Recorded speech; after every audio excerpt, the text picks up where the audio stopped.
carabiniere Ma della Procura della Repubblica. No, la dirigente. Non devo dare nessuna spiegazione. No, allora, lei si siede qua, vieni con lo zio, vai, vieni con Fabrizio. La fine dell'incubo. Sono gli istanti della liberazione del giovane disabile maltrattato dalle maestre di sostegno. Gli ultimi momenti di registrazione della telecamera nascosta dagli investigatori a cui si erano rivolti il papà e la tata del ragazzino insospettiti dagli ematomi che avevano trovato sul suo corpo. I carabinieri irrompono nella scuola.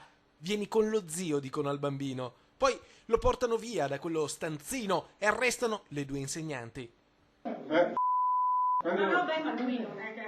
Prendi lo zaino, dai che andiamo.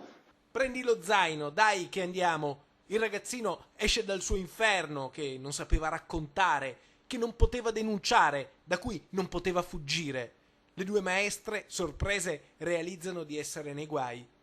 Quando un genitore porta il proprio figlio in una scuola dove è il posto più protetto e poi vedere queste cose terrificanti, dove ti distrugge.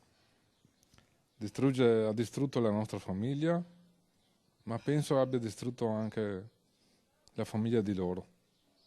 Il padre del ragazzino commenta le immagini. La microtelecamera registra tutto. È la riscossa del più debole. È la speranza che la vita, in fondo, ha una sua giustizia.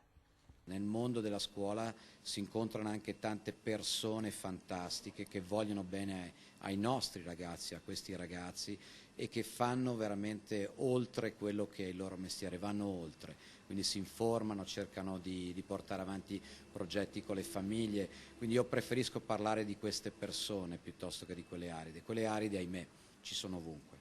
Ma l'aridità non paga, il giovane è salvo, la sua tata a casa lo chiama il mio bambino speciale e si commuove davanti all'abbraccio di un carabiniere che si china sul ragazzino e gli sussurra: coraggio, ora sei salvo.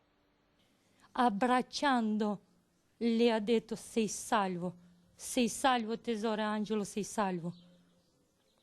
Mi è venuto pelo d'oca. Vorrei tanto ringraziare carabinieri e anche squadra di Vicenza di aver salvato un bambino innocente.